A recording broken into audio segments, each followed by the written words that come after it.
Mesdames, Messieurs, chers internautes de CNAP 7, bonjour et bienvenue dans votre journal de 14h30. L'heure de faire le point sur l'actualité et de découvrir les faits marquants de la journée. Tout de suite, le sommaire.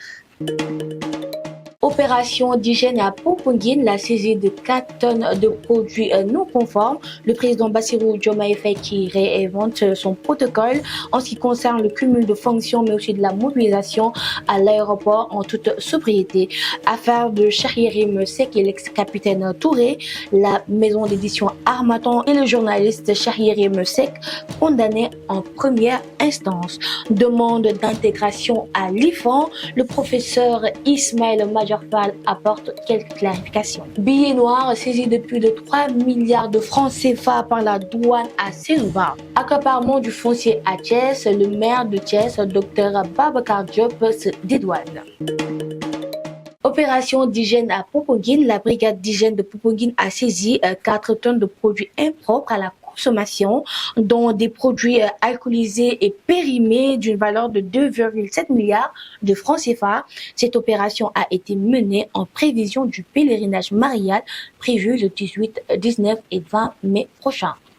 Le président Bassirou Diomaye Diakhar Faye se distingue par des actes remettant en question certains aspects du protocole hérité de ses prédécesseurs. Parmi ces actes figure la décision de mettre fin à la mobilisation du gouvernement à l'aéroport lors de ses déplacements à l'étranger, marquant ainsi une rupture avec la tradition des honneurs à l'arrivée et au départ. Affaire impliquant le journaliste Cheikh Yérim Seck, Xavier Pirenne des éditions Harmattan et Seydina Oumar Touré a abouti à un verdict ce mercredi. Cheikh Yérim Seck et Xavier Pirenne ont été reconnus coupables pour diffamation et complicité, condamnés à 6 mois avec sursis et à payer des dommages et intérêts à l'ex-capitaine Touré. Clarification du professeur Ismaël Madior Fall à IFAN. Le professeur Ismaël Madior Fall qui répond au syndicat des enseignants en expliquant qu'il souhaite se concentrer sur la recherche et la direction de travaux universitaires plutôt que l'enseignement traditionnel suite à ses réalisations académiques. Concernant la saisine de plus de 3 milliards de francs CFA de billets noirs, la nouvelle brigade commerciale des douanes de Sénoba à Kolda a réalisé la saisie de billets noirs d'une valeur de plus de 3 milliards de francs CFA. L'administration des douanes réaffirme son engagement à lutter contre ces réseaux de faux monnayages et appelle à la collaboration des populations. Accaparement du foncier à Thiès, le maire de Thiès, Dr Babacar Diop, a tenu une conférence de presse sur les lotissements de Mourkat. Il a évoqué la liste des bénéficiaires des parcelles. Cependant, il a décidé de ne pas publier la liste en raison de la présence de certains religieux dont il voue un grand respect. C'était tout pour les informations de cet après-midi. Tout de suite, la version Wolof avec Davida. ok ginnaaw ba ñu dikki génn ci xibaar yi ci kàllaamay nasaraan ñu dikk génn ci kàllaamay Kocc Davida maa ngi lay nuyu. Adja maa ngi lay fay. ñu gis li ci gën a fës moo di brigade hygiène bi nga xamante ni moom moo demoon fële ca Popenguine ngir am taxawaay ak saytu ngir mu amal taxawaay bu mucc ay Popenguine bi nga xamante ni nag ñu ngi koy prévoir le 18 le 19 ba le 20 mai lu ci xalaat. waaw li ci xalaat benn la rek mooy la nga xamante ne xëy na moo waral autorité yi mun ci jël seen i matuwaay yëpp def ko ci bokk na ci li ñu doon gis ca jamonoy coronavirus bi nga xamante ni ñoom it mën nañ wax ni difficilement la ñu daal di amale woon seen i jàngu yooyu nga xamante ni dañ koy faral def mu di seen i gàmmu yeeg seen i màggal yi ñoom ñooñu ci côté boobu ndax it gis nañ bañ ko doon def ca jamono jooju daal di woon nañ ay mesures yu bari yu ñu teg ko ci lu ci mel ne port masque yi waaye tamit ay gel yoo xamante ni dañ ko doon utiliser cette année ci aussi mu yemb na ak 2024 ak beneen gouvernement boo xamante ne bu yees la kon tamit yoon la ñu xam ni que ni ñu koy jëlee des préventions ci wàllu màggal Tuubaa geeg gàmm geeg Tiwaawan ak yëpp noonu lañ ko war a mën a jëlee ndax ku wax diine wax tamit chrétien ndax islamo-chrétien bi nga xamante ni dialogue la boo xamante ni ñun ñëpp nangu nañ ko kon tamit yoon la ñu jéem a dem prévenir aussi xool saytu également li nga xamante ni rek mooy waral ni condition yooyu nga xamante ni moo war a am ci biir Popenguine googu mu jaar ci anam boo xamante ni anam bu mucc ayib la. ñu gis kii di njiitu réew mi di Bassirou Diomaye Diakhar Faye indi coppite bu am solo ci ñi ko daan teeru saa yu jógee naan tukki ñu ko daan teeru moo xam gouvernement bi yëpp ñu gis mi si coppite bu am solo te ñu tam ñu ko woon a gis ci bu ñu seetloo ñu ko fi jiitu woon a nekkoon ay njiitu réew. waaw yoon la xam nga tey bu ñu fekkee ne dañu ne rupture mooy changement loolu rek la en quelque sorte parce que bu doon tey ji président Bassirou Diomaye dafa war a ñëw lu toll ci ñaar fukki nit di koy dem di koy teeru ji ma jàpp ni tey fukk rek doy na ci teerlu ko waaye tamit ci yeneen i mesure lu mu ci mënti doon lu ñu mën a jël rek kon faaw ñu sentir ne que ni am na changement parce que tamit bul fàtte ni Adja régime bi fi nekkoon dañoo amoon ci luñ doon dox ñoom moo di ay nombre moo di ay chiffres moo di ay surpeuplement loolu lañu doxee donc tey bu ñu ñëwee dajeeg beneen régime boo xam te moom léppam da ko bëgg a teg ci wàllum réduction moo xam nit ñi ñu réduire leen moo xam xaalis bi ñu doon yàq ñu réduire leen moo xam nombre de nangam ñu réduire ko kon tey loolu dafa war a mën a nekk ay actes yu ñuy posé moo xam ci jàngu bi moo xam ci musulman bi moo xam ca ñi leen di teertu maanaam ñoom réduction la ñu war a wax la ñu nekk di def nii donc ci dynamisme boobu la ñu gëmal Sénégalais yi que ni parparloo ak yàq ci yooyu yëpp dañ ko bëgg a dindi ci wàllu rupture kon je pense que tey bu dee Bassirou daal dinay jël li nga xamante ni tey mooy initiative bi moi je pense que ni c'est à saluer. si jàmmaarloo bi doxoon ci ki nga xamante ne moom moo di taskatu xibaar bi di Cheikh Yérim Seck ak Xavier Pirane jëm ci ki nga xamante ne moom moo di ex capitaine Touré tey nag yoon àtte na leen jox dëgg kii di capitaine Touré ba teg ay daan maanaam condamné Cheikh Yérim ak Xavier bu Pirane nekk édition Harmattan 6 mois avec sursis ak ay nga xamante ni dommage intérêt loo ciy wax. bon lu ma ciy wax c'est juste pour rappeler aux Sénégalais qui est Cheikh Yérim. mooy Cheikh ki nga xamante ni je pense que souvent day jël ay informations yoo xamante ni ñu ci bari dañuy naan moom Cheikh Yérim kan moo koy jiyee. loolu nag defe naa ni bu ñu sukkandikoo ci ay kàddu yi nga xamante ni Dadis waxoon na ko. ne woon na ne maître chanteur dëgg boo ko bëggee mooy ki nga xamante ni mooy Cheikh Yérim. maanaam lépp lu mu mën a fexe ba pour am ci yow benn intérêt wala mu bëgg la chantage rek daf lay jéem a gëmal. loo xamante ni du dëgg du quelque chose boo xamante ni mooy loolu c'est pas parce que li mu ko mën a tënkee rek mooy que yàgg nay xamal ni Sénégalais yi que ni Cheikh Yérim mi nekkul nit ko honnête ndax ñàkk doon nit ko honnête ci suñu réew mi ñi ngi ko xamee ci que muy défendre souvent l'indéfendable wala sax muy génn ci moment boo xamante ni nit ñi dañuy nekk ci njàkkare ak tiis mu jël benn pion boo xamante ni bu ko xasee ba bës rek automatiquement nguur dina ko woo te bu ko nguur woowee day noppi après dootu ko déggati te moment bi nga xamante ni moo gën a doy waar ci moment boobu lay génn moom Cheikh Yérim di wax joo xamante ni day bàyyi ñëpp ci doute bi dem na ba benn jamono boo xamante ni gis nañ yoroon na bigam di bind di yàq deru Ousmane Sonko mais am na ci benn sortie boo xamante ni amee woon na ko ak ki nga xamante ni mooy Maimouna Ndour te 7TV googu mu nekkoon wax na ci ba naan yéen Cheikh yéen Maimouna xanaa xamoo leen bientôt rek Ousmane Sonko sera libre bi mu ko waxee automatiquement Maimouna dafa tiit c'est pas parce que kon daf ko wax noonu pour wax mais daf ko waxoon xamoon na ni bu génnee ñoom ñu newoon ci dossier Ousmane Sonko di ci yàbbi te dara nekku ci dëgg après dinañ am problème kon tey bu ñu demaatee ba ñu ñëw ci le cas capitaine Touré ku ne xam na ni Sénégal dafa am benn faiblesse mooy lan boo jëlee tubaab ba ñu tubaab bi li mu wax Cheikh Yérim wax ko kon day mel ne tubaab bi day confirmer waxu Cheikh Yérim jëmale ko ci capitaine Touré ci liñ ko doon reproché ak liñ doon ko bindal lépp que dañu naan moom la. tey yoon jëmal na boppam. mais boppam googu Cheikh Yérim nee naa xoolal ma ki nga xamante ne mooy Cheikh Yérim lan moo tax amatul benn crédibilité parce que sénégalais yi dañoo dem ba xam lan mooy vrai visage am. waaye capitaine Touré également lan la ko yàlla sauvé mi ngi ko sauvé jëmale ko ci xew-xew ba nga xamante ni fi Sénégal soxlee dëgg fu Sénégal soxlee ñu leen leeral moom capitaine Touré mooy ki entendre woon jamono jooju ki indi woon problème yëpp muy Adji Sarr ndax am na ci li ma gën a impressionné ci xarañteem ndax nee na bi muy entendre ki nga xamante ne mooy Adji Sarr bi mu ko laajee ba noppi daa dem indiwaat beneen xaritam bi nga xamante ne Adji Sarr nee na complot beeg yooyu yëpp bi muy am ñoom ñaar ñoo fa nekkoon te Ousmane Sonko bi mu ñëw di maase woo ak def lépp xaritam boobu la mu ngi fa woon bi mu woowee Adji Sarr wax ak moom pare dafa woo xaritam bi jël ko moom PV moom te wax ak moom kese mu jël leen ñoom ñaar ñëpp bàyyi leen ci bureau bi play li nga xamante ni moom mooy téléphone am composé beneen collègue am bi nekk ci bureau bi nga xamante ni collègue bi da koy décroché su décroché mu bàyyi fi téléphone bi daal di génn dem ci bureau xaritam bi waaye li ci doy waar mooy Adji Sarr daf ko ne yow xarit bi ne ko war a woon wax lii da nga kaa war a wax wii ak lii mais loolu daf ko jël boole ko ci PV bi pour wane ni que ni moom capitaine ko xarañ la woon ci wàllam mais li ci nekk nag ci wàll bi mooy bi mu génnee rapport bi wax ni lii ak lii la entendre bi PV bi lii la ak lii li ko ci dal gis nga ko bi ñu ko jëlee ba daal di koy wàccee raje ko mu dem bay commencé delluwaat ci jàngale gi ñu woo foofu nga xamante ne fa la nekkoon ñu def pression administration boobu ne leen dàq leen ko ñu dàq ko fan la mujj mooy dem ca tool ya bay ji waa tey jii est-ce que histoire jox ko raison ñaari yoon mooy seetal ko non seulement ci dossier bii moom Olivier ak ki nga xamante mooy Cheikh Yérim waaye jëlaat lépp teg ko ci mbay mi nga xamante ni tey jii képp ku bëgg a dégg Sénégal mbay bi moo ko yor kon moom jàpp nañ te yàlla seetal na ko fii seetal na ko feneen fi nga xamante ni moom mooy ci ñëpp bëgg muy mbirum mbay mi. ñu dikk ak coow bi nga xamante ne amoon na fële ci IFAN di institut fondamental d'Afrique noire jëm ci coowalu syndicat des enseignants ci kii di Ismaïla Madior Fall ndax ñoom bëggoon nañ ñu taxawoon am saytu ci xool ni ko lañ koy intégré waaye kii di Ismaïla Madior Fall nag génn na xam ne ni nag moom man namul li nga xamante ne moom moo di jàngale waat lu ko tax a jóg rek pour mu dellusiwaat moo di saytu waate wutum xalaat maanaam recherche ci gën a ñoŋal ci li nga xamante ne moom moo di liggéeyu université bi institut bi loo ci xalaat.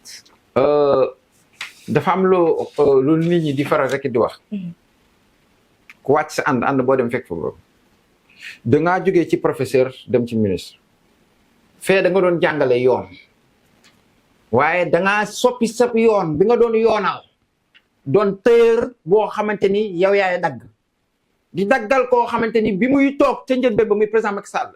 dafa ne woon on va prendre des mesures. ma jàpp ni boobu ba tey ci régime moom président Macky Sall on va prendre des mesures ba ñu dugg ci 2024 moo tax xoolal tabaski bi passé korité bi ñëpp a sol ay grand boubou mesure am yi moo taxul. waaw léegi nag moom mi nga xamante ni tey jii moom mooy Ismaïla Madior ci nga xamante ni dañ ko nawoon ci wàllum yoon ñëpp naw ko ci parce que bu waxee lañu wax nekkete yoo am na leneen lu muy waajal. bi ñu ñëwee ba ne ko yow yaay ministre de la justice moom mu jël système sotti ko mu doon sostis ba noppi di jël ay nit ñi tax muy am yenn tristesse yi mooy ci fameuse histoire bu nga xamante ni moom mooy Adji Sarr bi nit ñi ci jot a faatu ñu ñëw ci li nga xamante ni mooy conseil constitutionnel lépp lu fi jot a jaar te nga xamante ni yoon moo yoonal moom mu weddi yoon boobu indil yoonu boppam dem ba ne nekkatul ministre moom de la justice bi nit ñi di wax ci justice nekkatul Ismaïla Madior ma doon toog di jàngale à l'université ci droit mais Ismaïla la moo xamante ni dafa bokk ci parti bi nga xamante ni mooy APR nekk ci koo xamante ni sous responsabilité donc de président Macky Sall waaye ngay nekk koo xamante ni Macky moo lay commandité yow ngay dem di exécuter kooku mooy Ismaïla Madior. ñu dikk ci ki nga xamante ni moom mën naa ni ñoom ñooy douane sénégalaise mais précisément nouvelle brigade commerciale fële ca diwaanu Sénoba ci région wu Kolda ñu teg loxo li nga xamante ni moom moo di valeuru billet noir mu toll ci plus de 3 milliards de francs CFA. tey taxawaay bu mu ci ay boobu nga xamante ni douane ñu ngi koy gis moom di ko taxawee ban nan nga koy saytoo wala ban anam nga ko gën a mën a rafetlu. waaw ni ma koy rafetloo lenn la mooy ñu fexe ba ñi ñu wax nii dañ leen a jàppee lu toll ci 3 milliards ak nangam ñu teg leen ay daan yu saf fii nga daan gis port ñu ne jàpp nañ tel conteneur mu am ay chambre entier ñu ne ñoo dem nañ àllum kaañ jël nañ yàmbaa gi laq am na ñoo xamante ni nee nañ bu fekkoon ni ay 100 tonnes la 50 tonnes yi daa réer waaye yow nooy jàppee 100 tonnes 50 yi réer ñan ñoo war a jëlaat 50 tonnes yooyu ak lan lañ ci jublu yooyu dugal nañ ko suñu bopp te gis nañ ko waaye léegi problème bi bu ñu demee ba ne douane daal dina teg lu toll ci koppar yoo xamante ni yoon daf ko tere ci 3 milliards 440 wala nangam loolu économiquement parlant day daaneel économique bi ci réew moo xamante ni dañu ne le Sénégal fait partie parmi les pays les plus endettés mais également 24e mën ngaa ne sax pays boo xamante ni moo gën a pauvre population bi nga xamante ni tey seen ñaq gi la ñu yaakaar moo xam gerte gi muy jaay siddéem bu muy jaay solom bu muy jaay cependant on parle de millions par-ci par-là mais ñen ñoo yor millions yi ki milliards yi comment ils ont fait pour avoir ces millions et ces milliards du liggéey parce que fii ñu ci bari salaire bu ñu am bu yemee 1 million ca lay am waa léegi nag kan moo am possibilité di négocier ak di signer des trucs yoo xamante ni dañ koy jëlee ca bitim réew indi ko mu dugg bàyyi nañ frontières yi ma jàpp ni frontières yi ci boppam fële mbir mi di am bu fekkee ne amul avion bu atterrir pour ci aéroport pour wàccee li nga xamante ni moom mooy yi nga fiy gis mais bu ñu jógee ci wàllum ay drogue ak yooyu yëpp ñëw ci blanchiment d'argent ñen ñooy facilité machine yooyu ak kan mooy jël commande yooyu nan lay def machine yooyu est-ce que fii lañ koy defaree Sénégal yi loolu lañ bëgg a xam est-ce que machine yuy defar xaalis di multiplier xaalis machine yooyu Sénégal lañ koy defaree on sait pas comme nag xamuñu li ëpp solo mooy ñu jéem a édifier doomi aadama yi ba noppi nag ñooñu bu ñu nee Massamba mi ma Demba la ñu jàpp man j'aurais aimé ñu leen di afficher nit ñi di leen di gis ndax nit ku suturul boppam waruñu ko suturaal yàlla moo gën a bëgg doomi aadama bi ndax moo ko bind moo tax mu ne leen ku sàcc dañoo war a dagg loxo bi boo njaalowee ñu dóor la yet boo rayee ñu ray la xanaa yàlla moo gën a bëgg nit ki léegi ñun nag tënkawuñu ci waxub suñu borom dañuy sump ci li nga xamante ne mooy mbalum droit de l'homme ak yu ma xamul mais droit de l'homme buy homme boobu di torturer beneen homam ci wàllum sàcc gi ci wàllum blanchiment d'argent bi ci wàllum drogue ba yeneen yi nga xamante ne moo fi am kon ana léegi lan moo war a nekk kon taxawaay waa droit de l'homme problème bi foofu la jeyante bi la ñu war a bàyyi ñi ñu jàpp ci wàllu woowu nañ leen teg ay daan yu metti mais ñu doon loo xamante ni lu officiel la nit ñëpp gis ni que ni ñii rëkk nañ seen ndigg su ko defee ñiy sàcc guddi gi dootuñu sàccti ñiy nekk di wann suuf dootuñu wann suuf ñiy nekk di def blanchiment d'argent dootuñu blanchir benn xaalis. ci wàllum suuf boobu la ñuy tëjee li ci toowal suuf bi nga xamante ni kii di meeru Thiès daal dina si dikk ci Mbour 4 précisément ci coowal suuf si moom nag xam ne na lu tax nag di publier liste bi nag dafa am ñi nga xamante ne leen ciy tudd te ñuy ay doomu kilifa wala ñi nga xamante ne nag ay nitu diine lañ ndax nag jàpp na ni am na cër bi mu leen jox te dina leen suturaal ormal leen ba mu tax na du publier boobu les listes. Bon, Thiès dafa am histoire parce que si on se rappelle de Abdoulaye Wade ak Idrissa Seck ak santé Thiès yeeg yooyu am na dafa jotoon a dund mais après Idrissa Seck on a vu que y a Talla Sylla mais Talla Sylla bi mu ñëwee dafa doon wax ni moom ndongo daara la Talla sax nee na moom faf amu fa sax ab parcelle Talla sax nee na fa mu nekk dafa luye waaye Talla moo jël bureau mu soppi ko mu nekk ab daara muy toog ci suuf Babacar Diop mii ñëw nag tey ku ne gis na ko ay anglais mi mu jotoon a làkk ñëpp doon ko reetaan mu nekk peut-être benn nit koo xamante c'est professeur ñi ñëpp ñu ngi koy naw mais wax bi nga xamante ni man naweewu ma ko ci mooy li mu wax ba ñëpp ku ci mel ne les Échos daal di koy titrer à la une mooy que nee na moom setal nañ ko ci lu takkee ci wàllum suuf yeeg yi ni mel ñëw na également ci nuñ doon cakatee mbuurkat bi foofu waaye li nga xamante ni moom laa nangul ànd ceeg moom mooy parti bi muy wax ni am na ci ay chefs religieux yoo xamante ni par respect moo tax du wax seen tur ma jàpp ni nag lii la ñuy naan 2 poids 2 mesures justice à grande vitesse lii moo koy tàmbali te ma jàpp ni ñi war a toog nii rupture la ñu woote waaye yenn kilifa diine la wax yenn chef religieux la wax ba mënu leen a tas ñun nit ñi dégg leen il faut que moom mu wax ñan la bu dee sëdi la ñu xam sëdi la ndax sëriñ si nag faaw ñu comprendre benn affaire sëriñ am na waaye tamit am na ñoo xamante ni du ñuy sëriñ ñi ñu jàppee sëriñ ba ñu jot ni seen maam ñoo fi def ci barke seeni maam yooyu ñoom ci la ñuy jafandu ma jàpp ni nag bu dee ci seeni barke maam lañ seeni maam yooyu daray sàcc nekkul woon ci ñoom